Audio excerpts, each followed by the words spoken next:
I'm Anna Hoffman, and welcome to this episode of Data Exposed Live, where we'll be covering the Azure SQL and other database news updates, especially from Microsoft Build, but also everything that happened in the month of May. We are super excited to have you joining us today from wherever you're joining from, whether it's Twitch, Twitter, YouTube, Learn TV, the Reactor, and today for the first time we're streaming on LinkedIn. So if you're joining us on LinkedIn for the first time, we are excited to have you, and we do this on the first Wednesday of every month. So we'll definitely love to have you next time. Now let's get right along with the updates. Now, before we get any further, I want to let you all know that we will be taking questions from wherever you're streaming from. So feel free to put your questions in the chat from wherever you're watching this video. We'll be able to see them and display them in real time. Hello to folks joining from LinkedIn for the first time. Hi to Jean Joseph, and hi to my friend Shane. We're gonna have people joining from LinkedIn, so that's fun. Okay, so we're gonna get right into some product updates. As you all know, we kick off all of these with the product updates. I thought, what better way to start than with the updates from Microsoft Build. So of course, when we think about what happened at Microsoft Build, the first thing I have to highlight is something that came out of Rohan Kumar's session around data governance and operational databases. So for those of you who might not know, this is kind of how Azure data is structured, and there's a lot of different systems going in between. There's a lot of data flowing in and out of various sources, and what we're trying to do is unify all of these together, and Rohan announced the Microsoft Intelligent Data Platform. So this is going to be bringing together a lot of our services, and you've seen this in things like Synapse Link for Cosmos DB, some sneak previews. We'll talk about Synapse Link for SQL, and some other ways where we're just trying to make this relationship easier between the different areas of governance, analytics, and operational databases. Now, this also ties into our mission to build the most integrated database platform cloud. So you'll see some new integrations happening with Microsoft 365 and the Power Platform. Some recently was Power BI Data Marts, but we're going to talk all about some of those updates. Starting with SQL Server 2022, there's actually a pretty big announcement in this space, as well as Azure SQL Database. So what I'm going to do is I'm going to bring on Bob Ward to tell us more about it. So let me get him up here. Hey, Bob, thanks so much for coming on Data Exposed Live. Anna, hello. Anna, I have to tell you, I think I've made the big time. This is like the second time I've been on the famous Data Exposed show in a couple of weeks. So I was telling all my friends I'm on Data Exposed, like, Bob, you were just on Data Exposed. I'm like, I know, I'm twice on Data Exposed in like 2 weeks. Pretty exciting for me to be on with the famous Anna Hoffman. Yeah, it's definitely really a pleasure to have you on, Bob. I don't think it goes the other way around. But today we're going to talk about some of the big updates that you announced at Microsoft Build. You actually had maybe more than one session, but I know you had one big session. So, I'd love to just pass it to you and learn all about the updates that happened at Microsoft Build. Definitely. Let's talk about it. It all has to start with SQL Server 2022 public preview. Anna, I've been involved in a lot of releases for SQL Server now almost for 29 years. And there's a level of excitement when you work within the company and you're going to announce something big, right? So last November, we announced SQL Server 2022 private preview. So it's so exciting at Build to announce SQL Server 2022 public preview. And what does that really mean for everybody? You get the bits. You finally can download this now and try it for yourself. So, and I said this in the Build session, and you can see it right on the screen right here. If you're listening live right now and you're like, oh, I want to go download this as Bob is talking, look at this URL right here, Get SQL Server 2022. That puts you right into the evaluation edition. Download that, start playing with it. Give us all your feedback. I've got other resources, Anna, before we're done to share with you where you can go find more information. But it's just always so cool to be part of announcing something and releasing something. And so public preview is a big milestone in releasing a major version of a product like SQL Server, proving to the world that SQL Server still exists alive and well. And we'll be announcing the general availability of SQL Server later this year. We're not going to miss the name. We'll definitely ship it this year. And that's when we bring in all the additions and licensing and all those kind of type things. But yeah, there's so many cool things as part of this release. So it was really, really cool to be a part of the announcement. Yeah, definitely a super exciting announcement, much anticipated. And I know there's so much jam-packed into this release. I was just wondering if you could take us through like some of the things you think are really exciting about SQL Server 2022. And before you do, I do want to just call out here. People are looking for this SQL 2022 book. I don't know if that's something you're doing, but just want you to know, people want So it. people are saying, hey, Bob, waiting for the SQL 2022 book. Is that what they're saying? That's what I'm seeing. I should go write one. I wonder if there's time to write one. I'll have to think about it. I've written a couple, but that's a great idea, great suggestion. I will think about that. Let me write a note down real quick, Anna. Okay, write book. So I'll just whip that out tomorrow. So you know what? You never know. Stay tuned. Later this year, maybe there will be a book. Let's see. We're holding out for it. So hey, let's talk about some of those highlights, Anna. You know, Bob's highlights. I'm probably going to offend somebody on my team because I didn't put them in my highlights. And I'm going to give you a resource where to go find everything that's new. But here's just a couple I picked, and here's why. I won't go through all of them, but Synapse Link for SQL. I picked that because we also announced at Build the public preview of Synapse Link for Azure SQL Database and SQL Server at the same time. So it's the first time that we're providing like near real-time changes in the engine and directly feeding that to Synapse. Chuck Heinzelman leads that team. He did a demo at Build. It's really exciting. So that's a pretty cool technology. Look at the parameter-sensitive plan optimization. Anna, we are going to save the world from parameter sniffing. I'm telling you, the world has been struggling for over 3 decades for parameter sniffing. We will solve it. Go watch the Build session. Go look at the demo I did. It's pretty exciting stuff.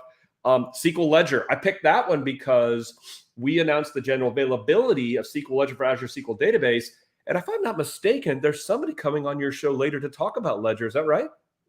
Yeah, we're going to do a little dive on that. So stay tuned for sure. I love that technology. I know Peter's coming on to talk about it. He's the program manager for this feature. He's got some really cool stuff to show you. That's part of SQL Server too, though. People don't really realize that. Look at this. System page latch concurrency. Isn't that a mouthful? Everybody understands what that means, right? Here's what it means. Anna, hands-free TempDB.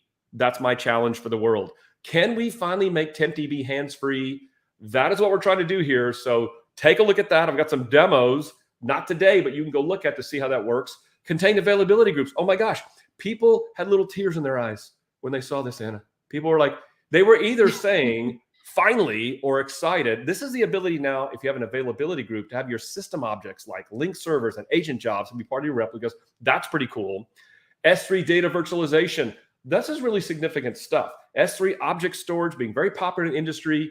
So we are now snapping into that, using it for Polybase, using it for backup restore. Check that out. And then look at the last one.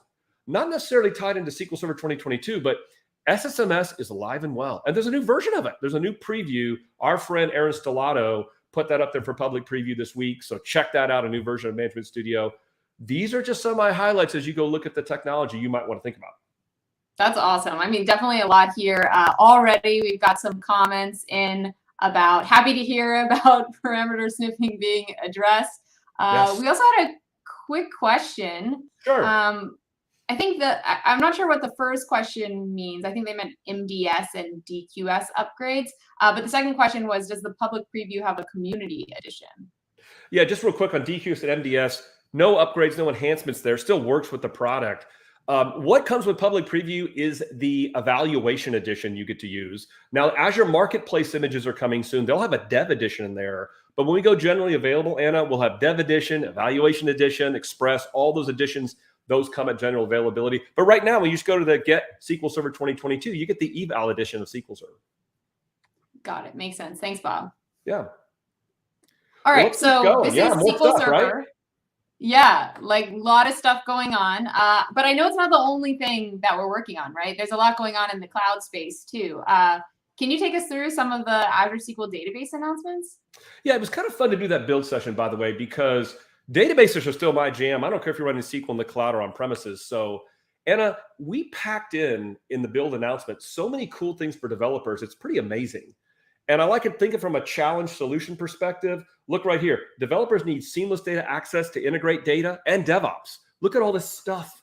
Look at all these things we're doing.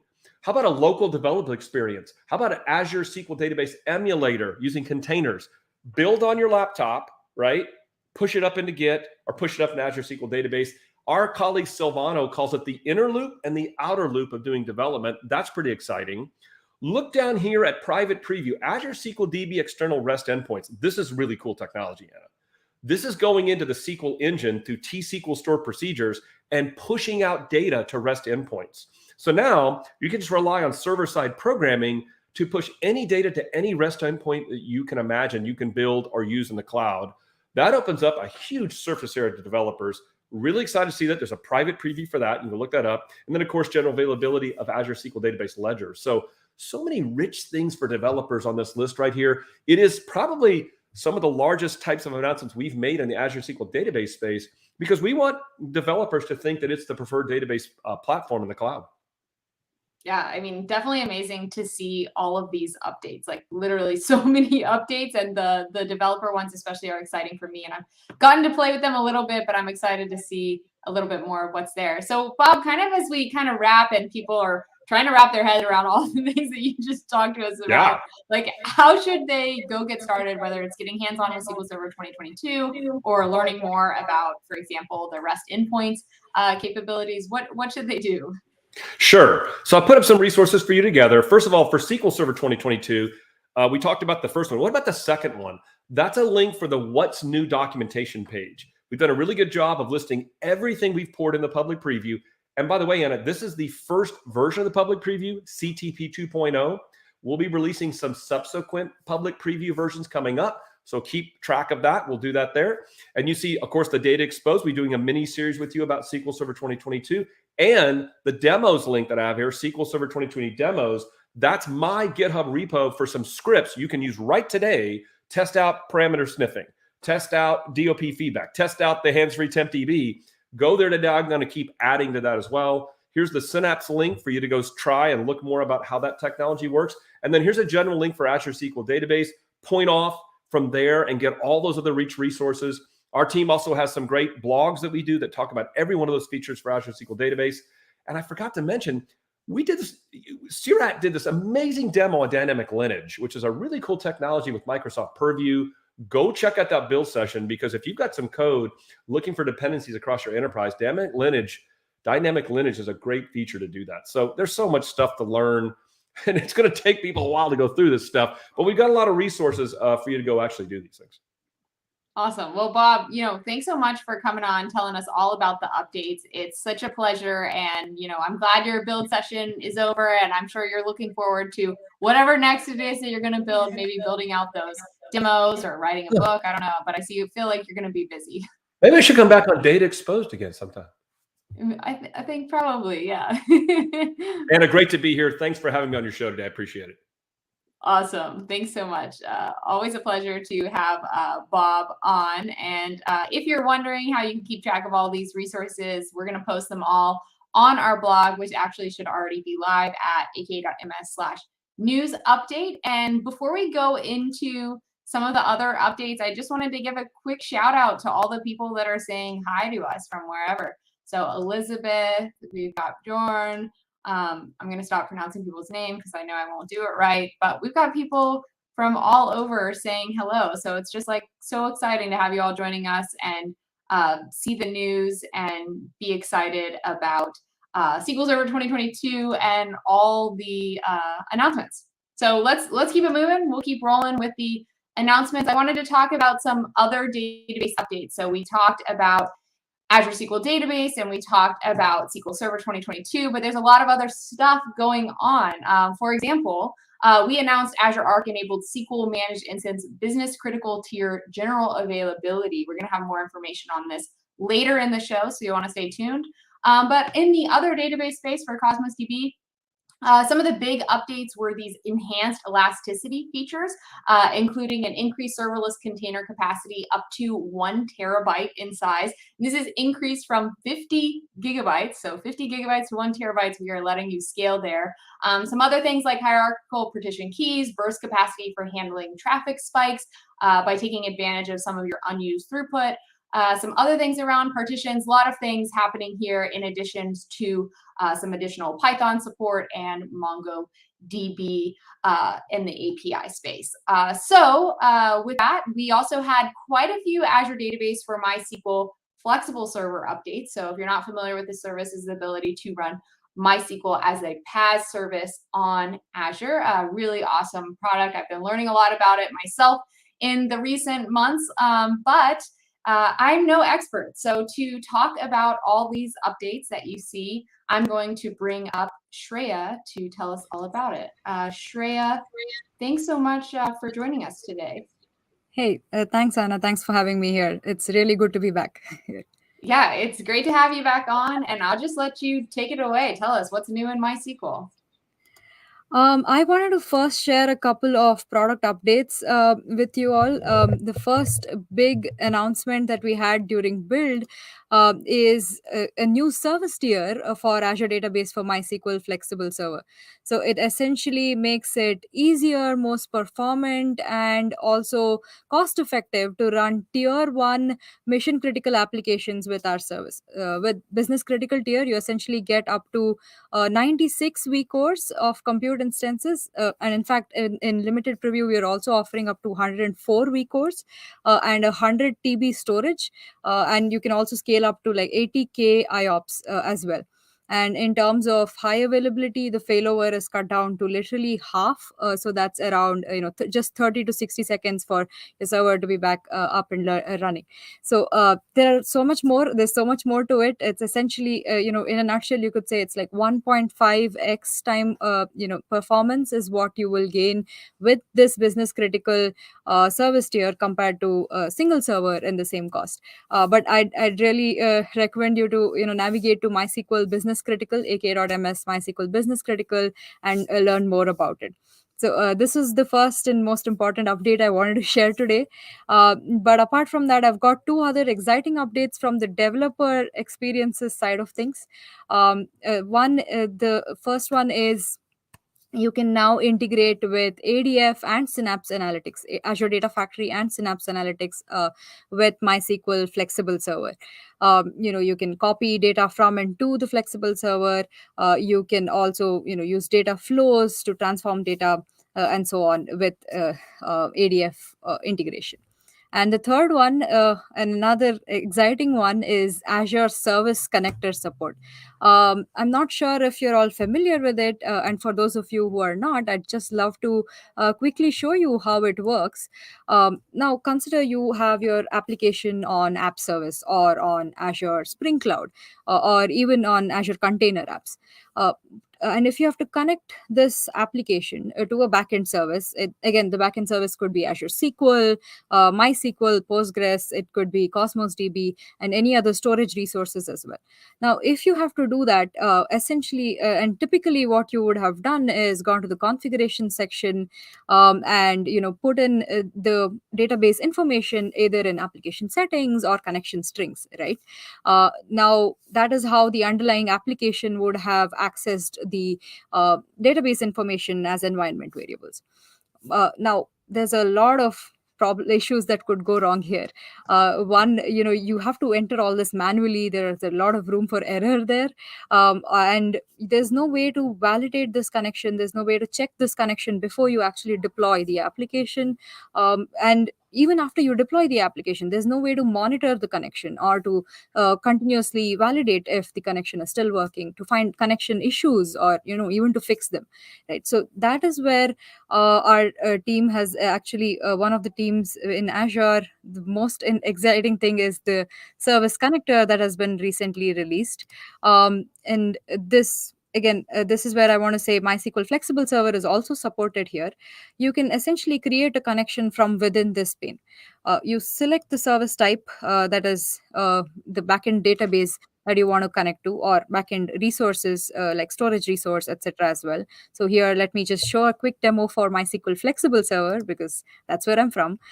So connection, choose a connection name, and you get a drop down to choose your server. So all the servers in your subscription, I have created a specific server for this demo, so I'll choose that, and even choose the database from inside that server.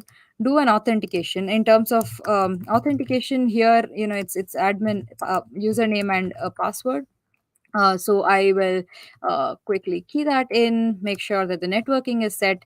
Now, again, in flexible server, public access is something that's been supported right now. So go ahead and make sure that this allow public access is set in the flexible server.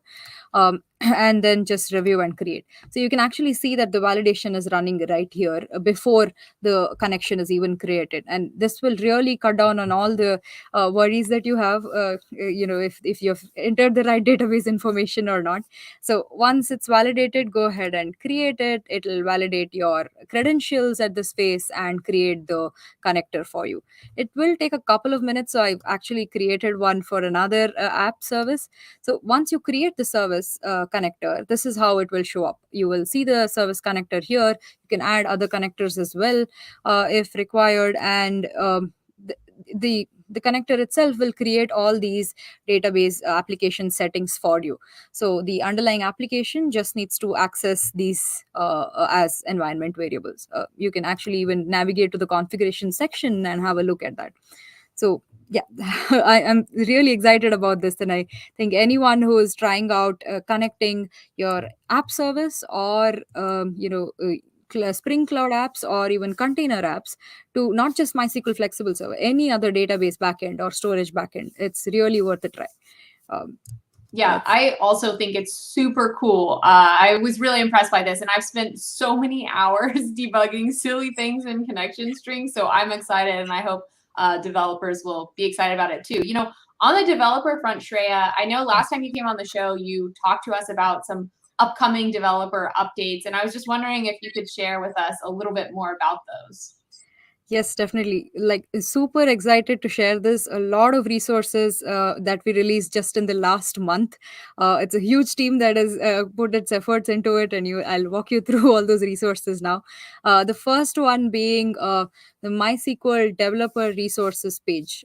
Just navigate to MySQL Dev, and this is one of the most comprehensive pages that we created to walk you through everything that you need to know. If you are a new developer, you're new to MySQL Flexible Server, you're even new to Azure, maybe, this is the place to be. Or even if you're slightly familiar with Azure Database for MySQL and you're working on a couple of things that you want some advanced help, this page has literally all the resources that you would need to get going. So there's a couple of developer stories. There are a lot of videos that was created just designed for developers, and all the updates and announcements are also here. But the most important piece here is the learning journey. I would really suggest you to download this learning journey. This essentially covers 0 to hero in 4 weeks.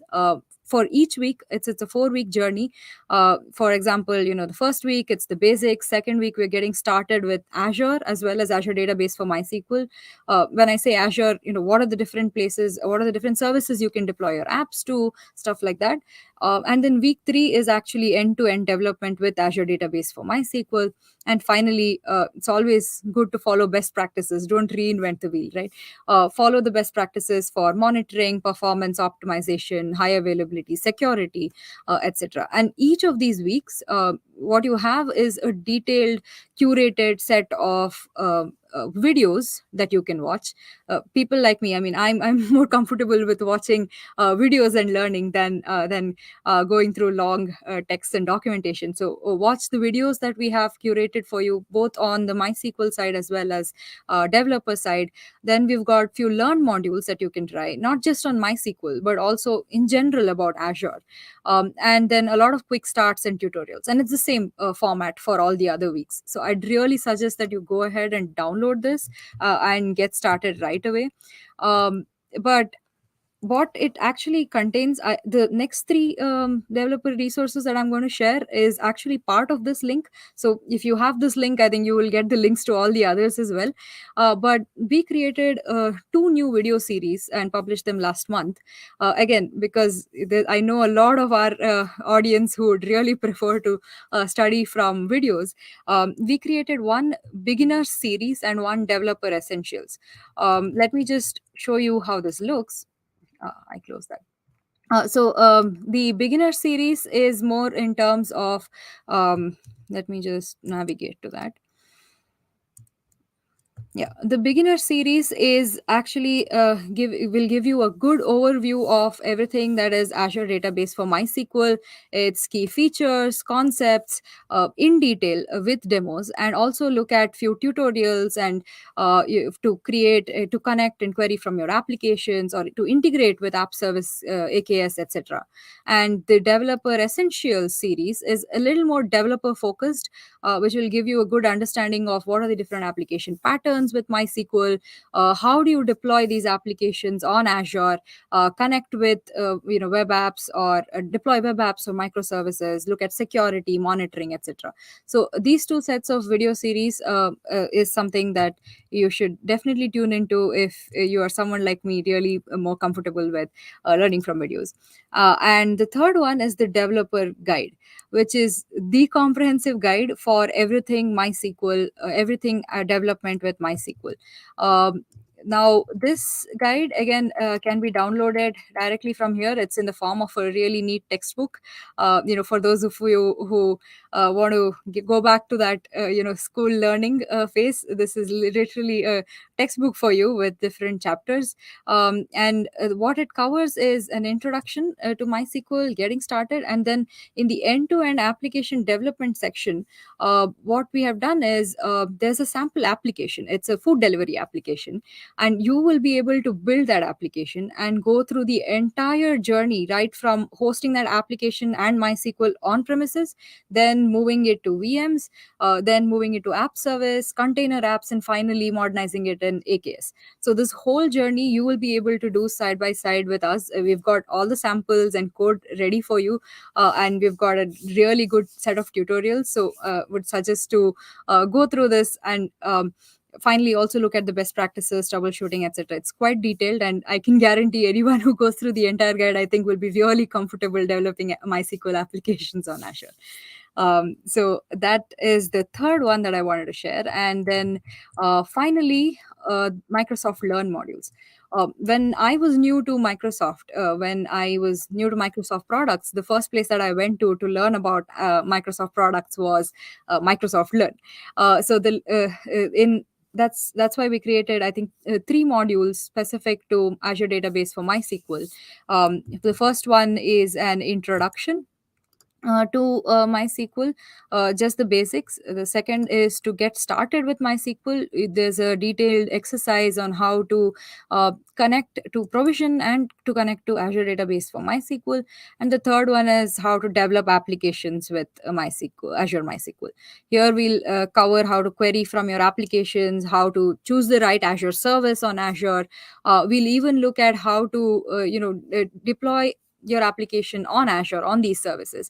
And in fact, there's a neat exercise with a sandbox environment for you, where you can even try out MySQL Flexible Server, go through the entire experience on the portal, create an Azure app service, deploy the application, and finally view the application. All of this for free in a sandbox. So these were the couple of resources that I wanted to share with you.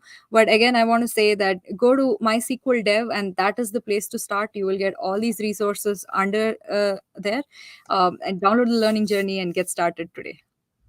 Awesome. Thanks so much, Shreya, for coming on. You shared a lot of resources with us, so I hope everyone checks them out, and we put some of them in the blog as well. Thanks so much, Shreya. Thanks so much, Anna. All right, we are going to move right along and talk about some of the latest blogs and videos. And I hope you guys are hanging in there. We got a lot more guests coming on the show, so we're going to start going a little quicker so we can show you everything that we want to show you. As you all hopefully know, on Thursdays we release new episodes of Data Exposed, and one Tuesday a month we have one Tuesday a month, we also have a MVP edition episode, which you can see here was on migration. It came out yesterday. If you want to get the recap from Bob, we also did an episode last week on Microsoft Build announcements. Danny came on to tell us more about full managed instance link, some other exciting things like a new series called the SQL Insider series, where we're featuring Microsoft Cloud Solution Architects and Customer Engineers to bring their experiences onto the show. One more thing I want to call out is we did a live show last month on May 4th, and it was Star Wars themed. It was probably the most fun I've ever had doing a live stream. So if you want to see people in costume talking about databases, but with Star Wars references, like, I can't recommend enough to just go watch that and have a good time. I also want to move on to the Azure blog. So I only pull a selection of these that I think you all might find interesting. And this month it was 3 related to announcements at Microsoft Build.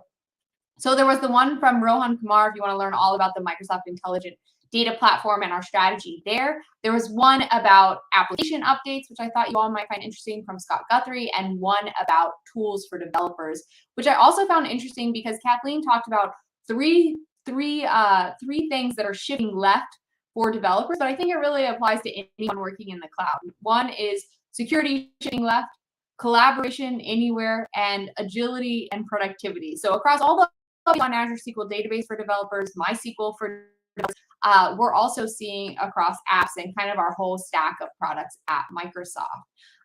Now, in Scott Guthrie's blog, he talked a little bit more about the announcement around Azure Arc-enabled managed instance, and that went GA for business critical. And there's a lot of different tools available for you to get started with Azure Arc. And I'm going to bring up Lior to tell us all about it. Lior, thanks so much for coming on the show. I think that at this point, Anna, I should get at least a T-shirt or a jacket. I mean, it's like the third time. I think I should get at least a T-shirt too. Well, we'll talk about it later. Yeah. Okay. Nice being here again. Thanks for having me. Yeah, it's great to have you. And for folks who haven't seen Lior does a lot with Jumpstart. And so, Lior, I'll just pass to you to learn all about what's new in Jumpstart and Azure Arc.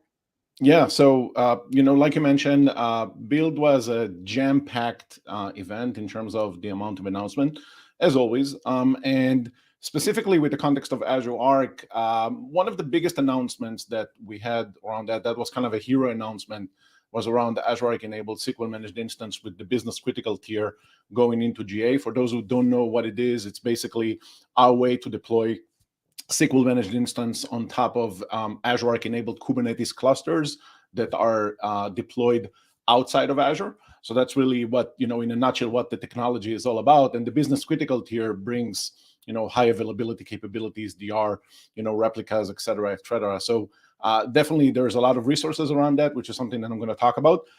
When it comes to Build and the announcement, there was one thing that I did wanted to highlight before I'm moving into the Jumpstart or the scenarios that we have. Azure Arc-enabled Kubernetes is the foundation or the foundational building block in order for you to go and explore Azure Arc-enabled data services. And it doesn't matter if it's Postgres or SQL managed instance, but Azure Arc-enabled Kubernetes is the foundation for that. So at Build, what we did, we released a new landing zone accelerator for Azure Arc-enabled Kubernetes. And for those of you who don't know what it is, it's part of the Cloud Adoption Framework, and it's basically a critical mass of documentation that are describing the best practices and the design guidelines around several critical design areas when it comes to a specific technology. So Azure Arc-enabled Kubernetes. And the reason that I wanted to bring this up is because, like I mentioned, this is the foundation for Azure Arc-enabled SQL or Azure Arc-enabled data services. As part of that landing zone accelerator, we also released a new product that is part of the RBox family, or a new flavor, which is RBox for DevOps, which will allow you to deploy a fully automated sandbox environment for you to go and explore Azure Arc-enabled Kubernetes and start playing with that. So you'll get familiar with the technology.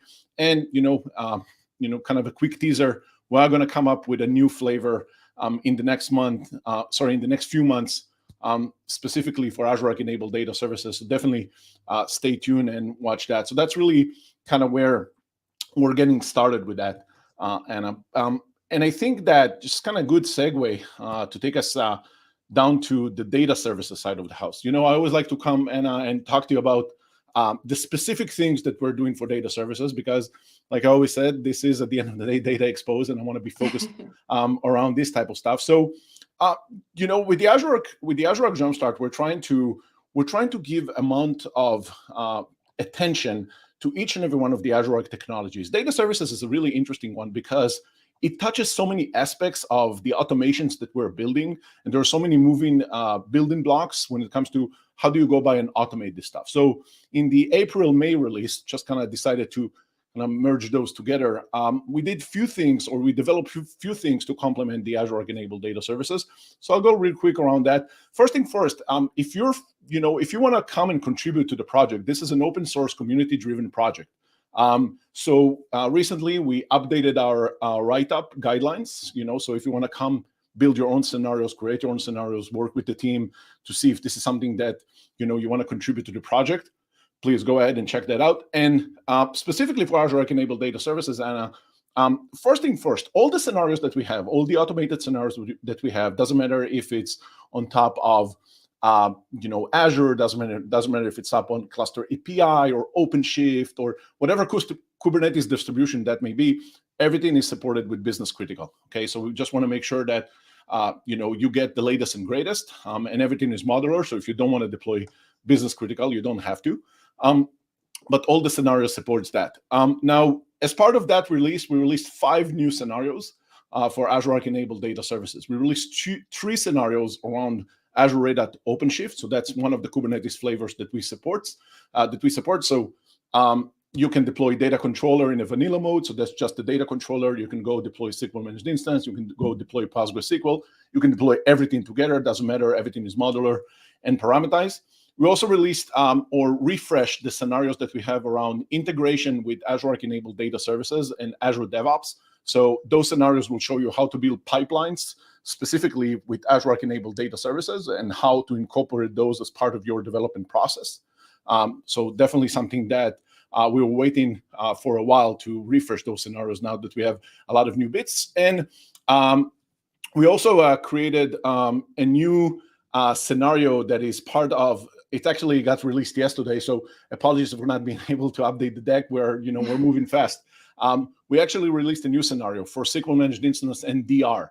As part of this new announcement for Business Critical, there was a lot new capabilities that got available to us. And one of the scenarios that we really wanted to work on is the DR scenario, to show how you're doing SQL Managed Instance DR scenario between 2 Kubernetes clusters, right? So that's a pretty cool scenario. And I think next week we'll be able to release the new Azure Arc-enabled SQL Managed Instance Active Directory Authentication scenario, which is another capability for Azure Arc-enabled SQL Managed Instance. So as you can see, Anna, a jam-packed release, a lot of things. And I just wanted to come and share with you all the good things that the Jumpstart team is doing. Yeah, Lior, I'm so glad we had you on the show, because there is a lot going on, and that's why we have you on, and that's why we bring you back, and we'll probably have to bring you back in another month or 2 to show us just as many updates. But it is remember cool that shirt, Anna. Remember that shirt. I'm waiting. Yeah, I'll tell my boss. But we'll be looking out for these updates, and hope this was useful for folks. And thanks again, Lior, for coming on the show. Thanks for having me, Anna. Great. Okay, we are going to continue by talking about some of the rest of the blogs. Now, a lot of these are going to look kind of familiar because we talked about some of these updates, but a couple things I wanted to highlight is that there are some new server roles.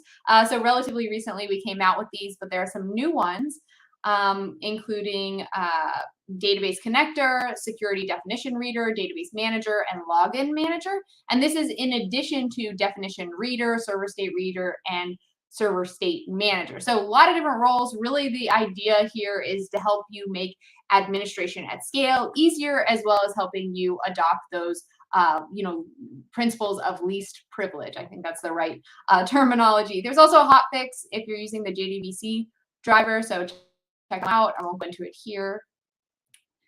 For Azure SQL Database, there were a couple cool announcements.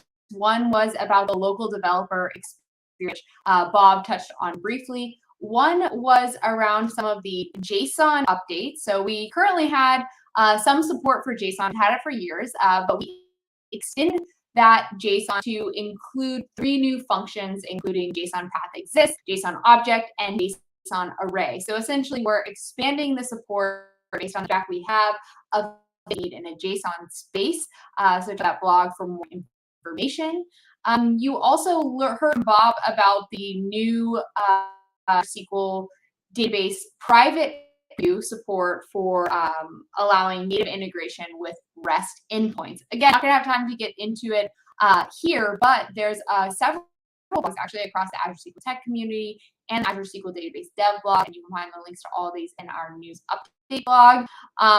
But you can actually sign up for the private preview to learn more about this, and just making it really easy to integrate things like Azure Functions, Azure Logic Apps, Cognitive Services, Event Hubs, or basically anything that is using REST or even GraphQL endpoint. So there's a lot of exciting stuff here. And then the final thing I went from the blogs was Wee's blog on the Azure Data Community Advisory Council. They are up and opening this. The council basically consists of from across the world, and each member serves a 2-year contract or 2-year term, I guess, on the council, where you do various things. It used to be called the advisory board, but it's now the council. If you want to learn more about it or figure out how to kind of get involved or apply for it, then I feel like I'm checking out that blog. Is very important for getting feedback to us and the community. Now, one of the things that was a blog here was about Azure being now generally available in Azure SQL Database. Bob mentioned in the show, but it is true. We are going to bring out Pieter to tell us all about this GA and take us through what it means. So Pieter, thanks so much for joining us today, and we'll go ahead and pass it over to you to tell us all about Ledger GA. Sure. Hi, Anna. Thanks for having me. All right.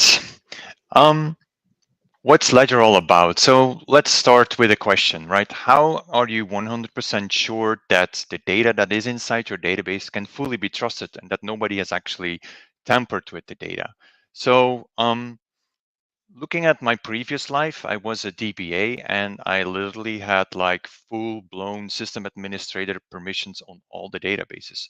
So I could easily go into these databases and into these tables and just modify every single record that I wanted to. Nobody would have ever noticed that before. So yeah, what were the solutions? What could we do to handle this? Well, we provided some features like auditing, for example. That's okay. That gives you already the context of what has changed. But then again, me as a DBA, I could easily disable the audit logs and could do my tampering and then switch auditing back on again. Nobody would have ever noticed what I have changed. We also had temporal tables, which shows you the historical values of the tables. But then again, you can tamper with the history values as well. So really proving to external parties that your data can fully be trusted is a manual forensic process. It takes a lot of time and it costs a lot of money. What we also see is that our customers, they are looking into blockchain technologies to have the data trusted, but sometimes blockchains are really overkill for centralized scenarios. What we also see for blockchain scenarios is that we have high latency because of the different members that you need to have in the blockchain scenario. So the throughput is quite low due to the consensus that you will have to make. It's also resource intensive. You need to have lots of servers, a lot of network stuff going on. So what we also notice is that customers, that's against their sustainability goals nowadays. It's also really challenging to set up a blockchain environment in production. And these two problems, like the malicious DBA and these blockchain issues, we try to address that by having this new feature called Ledger. And Ledger is really all about bringing the power of blockchain into SQL Server. So we're going to make the data inside SQL tamper evident through cryptographic. I mean, when I talked about cryptographic, it's really the cryptographic that you see in blockchain nowadays. We're also going to provide you with historical records of all the changes. So we keep track of that in a history table. I'll come back to that immediately. And this allows you also to verify the database and have cryptographic proof that your data can fully be trusted and nobody has actually tampered with that data. It's not a new version of SQL Server. As Bob mentioned, it is available in SQL Server 2022. And last week at Build, we announced the general availability of Ledger in Azure SQL database. So it is available in all different service tiers. It's also completely for free. So there's no extra costs that you will need to pay. You can just switch it on and start using the ledger tables. Now, talking about ledger tables, a quick explanation on how things actually work. So we have two types of tables. We have updatable ledger tables and we have append-only ledger tables. Updatable ledger tables are typically used by the regular applications because we need to have insert, update, delete statements available on these tables. So let's assume that somebody updates a row in an updatable ledger table. What we're going to do is, first of all, we're going to save a previous version of this row into the history table. We'll also keep track of who did the update, what was the commit time, what was the transaction ID. So we're also adding some extra metadata on top of that. We also have a ledger view, and that ledger view gives you a chronicle overview of a combination basically of the updatable ledger table and the history table, right? So once you've created an updatable ledger table, you get automatically the history table and the ledger view automatically created for you. Now, this is all how we keep track of the history itself and who did what on my table, but how do we now protect our data? And that is done by what we call the database ledger. So what we're going to do is we're going to hash all the transactions or all the rows in a transaction with a Merkle tree mechanism. And then if you enable on your database automatic digest upload, every 30 seconds, we're going to fetch all the transactions that occurred during that time period. And we're also going to hash all these transactions again with a Merkle tree mechanism into a root hash.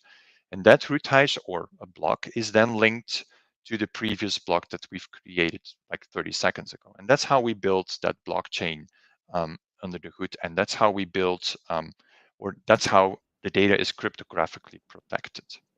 Now, once we have that block, what we're going to do is we're going to offload it into trusted storage. It's also called the database digest file. And we're offloading that to trusted storage. Trusted storage can be Azure storage, where you switch on the immutable setting, or we also have now a new function, a new service, which is called Azure Confidential Ledger that you can use to store these database digest files. So now it becomes interesting because if, for example, you have an external auditor or if you're working with multi-party scenarios and you need to verify whether the data inside my database can be trusted, what can you do is you can run a stored procedure that is going to fetch the database digest files from the trusted storage. And we're going to, in real time, going to recalculate the hashes in the database. And then we're going to compare these two hashes. If we find a match, it means that, okay, the data that is inside the database is exactly the same like the one in the trusted storage, or the hashes are the same. So this data can fully be trusted. If the hashes do not match, then we are sure that somebody actually has tampered with the data and we need to investigate what actually happened. So the data cannot be trusted. So by using Ledger, it makes your life really, really easy to prove to external parties, auditors, or in multi-party scenarios to prove to other parties that your data can actually be trusted here. That's awesome. This is really cool. I just wanted to say before you get into the scenarios, like very cool how this is free and you just get it with Azure SQL Database or SQL Server, and how easy it is to turn it on and get set up. But yeah, would love to hear just briefly on some of the scenarios that you think this would be good for. Sure. Yeah, just wanted to mention we also have append-only ledger tables that allow you just to do insert statements or insert transactions and not update and delete statements. What we see is that customers, they usually use this to store audit information. So it just needs to be inserted, but never has to be updated or deleted. Right. What are the scenarios or most of the scenarios that we see at customers right now that are using Ledger? First of all, it's to streamline their auditing process. So they need to prove to external auditors or internal auditors or regulators or whatever that the data that they have are actually, that it is trusted and that it has not been tampered with. And it needs to be cryptographically proof. So that's one scenario that we see a lot. The other scenario that we see is for multi-business processes. So for example, supply chain, where you have multiple companies that needs to be able to access the data and needs to verify the data. So means that the data is centralized, but the multi-parties are decentralized, but they still need to be able to verify that. So it's a good alternative to blockchain scenarios, and it is still the database. So it is much, much easier to use. A few examples of customers that are using Ledger for the moment. So we have RTGS, but we also have Lenovo. Probably everybody knows Lenovo, right? And they're using Ledger to store, for example, it is, I think, yeah, for like a bunch of parameters. When they create a laptop, they store a bunch of parameters of this laptop in the Ledger table. And once the customer then receives the laptop, they run a verification procedure against, or when they start up the laptop for the first time. So they need to verify that with the information that is in the ledger table. And the reason why they do that is because they want to be 100% sure that the customer actually receives the laptop or the computer that they have ordered. So it's a real life example that we have here. Now, where can people start looking for Ledger? We have really a lot of resources. We have a white paper, so it gives you all the details about how Ledger works, much more in the detail than I have just explained. We have the GA announcement block. We've also updated our documentation, which is fully up to date with how-to guidings and the documentation itself. We have the two customer cases, the Lenovo and the RTGS case studies. We also have a Ledger demo. If you want to try it out yourself, just go to aka.ms Ledger demo, and you go to the SQL Server samples GitHub, where you can download all the resources and the scripts that you can use if you want to demonstrate Ledger yourself. And last week, we've also recorded a podcast. So if you're in the gym or you want to go for a run or whatever, and you like to listen to podcasts, I really would recommend to go to this podcast. Awesome. Thanks so much, Pieter. This has been a great introduction to understanding a little bit better how Ledger works in Azure SQL Database and SQL Server. Thanks so much for coming on the show. For our viewers, we'll put links to all this stuff in the blog so you can go as deep as your heart desires. Great. Thanks for having me. Of course. All right, we are going to keep cranking. I just wanted to mention there were some blogs in the devs corner space as well as in the database support space. You'll want to check out our blog, aka.ms/news updates, to get all the information and links to those. Next, we're going to bring up Sandra, who we're happy to have on the show to share some exciting stuff about data feeds, which I'm not sure what it is. So Sandra, thanks so much for coming on the show. Tell us a little bit about data feeds and what it is. Thank you, Anna. I'm really happy to be here for the first time and especially sharing this new learning offering. Brand new, we announced it last week at Build, and it's Microsoft Learn Cloud Games. This is a collection of immersive experiences where our learners or players come to solve real-world situations applying Microsoft technologies. This is a multiplayer game, and it's totally fun, free, it's simulated environments, and each game defines a fictitious scenario and world, and people get immersed and they apply their skills to solve real-world situations. The game, we announced two games, one for cybersecurity, but the one I want to talk about today is data feeds. So this game is a data and AI game, and the game is set sometime in the future. And the purpose of the game is for people with data and AI skills to come and solve a problem. So the storyline is Trade Research is a firm, a boutique consulting firm, specialized in data insights and technology and information technology.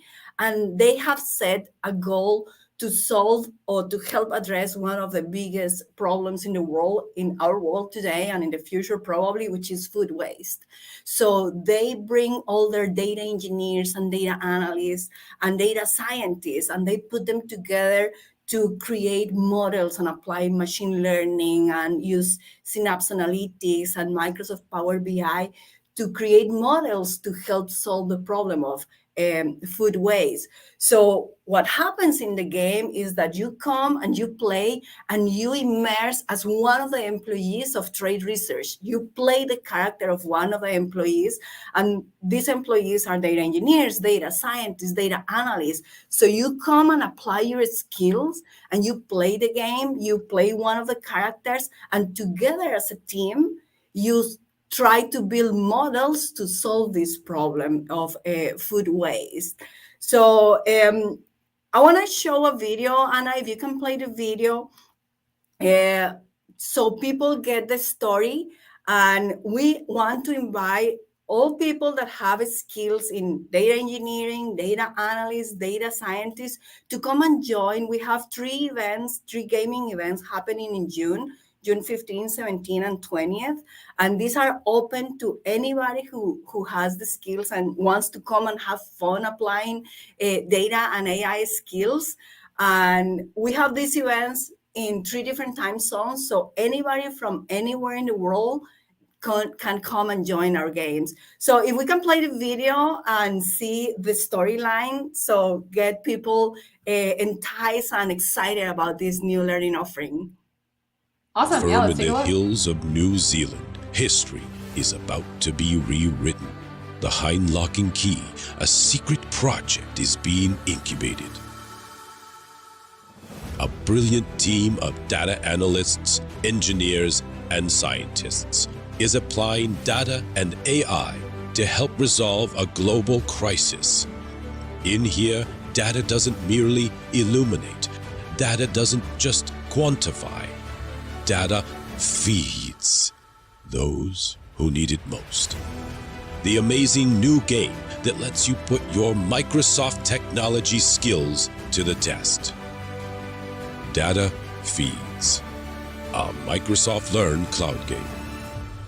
Coming soon.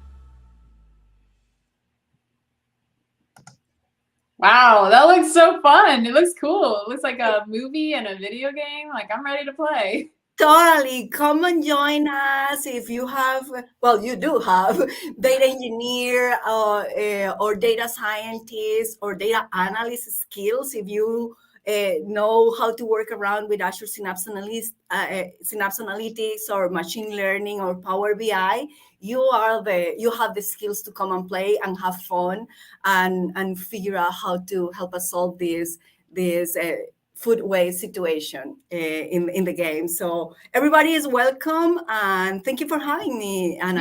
Yeah, thanks so much, Sandra, and look forward to seeing more. All right, okay, I'm gonna bring up Marisa. Hey, Marisa, to tell us about the upcoming events. Hey, Anna. Yeah, we do have a few that we're going to this month and actually traveling to, so I'll get right into it. The first one on June 6th through 8th is the Pure Storage event. So this is again with our partner Pure Storage, and we're talking about a session called The Future of Hybrid Data Services with Microsoft and Pure Storage. That's actually a virtual event that Bob Ward will be speaking at. The next day, he's doing a webinar with Pure Storage. That's on June 7th, and that is the SQL Server 2022 hybrid platform. So if you can't attend the event, that's a great webinar to listen to on the Thursday. On June 8th, Nika will be giving a session on the best of SQL MI with the Database Professionals virtual meetup. Again, a free online event that you can join and listen to for that. From June 13th through the 15th, we have, I think, about 5 team members heading to Austin for this VS Live event. And we'll be doing a pre-con, we'll be doing a keynote. We have about 6 sessions. We're doing table topics lunches with the attendees there. So come, say hi, they'll be there, and they're really looking forward to that event. On June 15th, there is a virtual event. This is the Azure Hybrid Multi-Cloud and Edge digital event, and this is something that you can just sign up to online. It's, again, a free event. And then on June 28th through 30th, we're partnering with our partner, HPE, and we'll be giving several sessions at their conference in Las Vegas. Lots going on. As always, you can keep track of these in the blog that Anna publishes, and then we also In addition to the events, we release Data Exposed episodes every Thursday at 9 a.m. Pacific, so stay tuned for more info. Awesome. Thanks so much, as always, Marisa, for keeping us up to date. Yes. Great. Okay, so we just have 1 minute left. I want to share with you our module of the month, Learn with Us, Data Replication on Azure SQL Database. This is a new module where you can learn about transactional replication, change data streaming, and change data capture. So definitely check that out. You get hands-on for free. And then my pick of the month is the service connector. So this is something that Shreya talked about up at the front of the episode. I think it's so cool. I have tried it out with my Spring app and for Azure SQL Database. But like Shreya was mentioning, this supports a lot of the different databases running in Azure. Makes your life a lot easier. So definitely check this out. And with that, I want to thank you all for tuning in. Remember that you can get all the updates that you saw today in the blog at aka.ms/news updates. Thanks so much for joining us today, and we hope to see you next time on Data Exposed.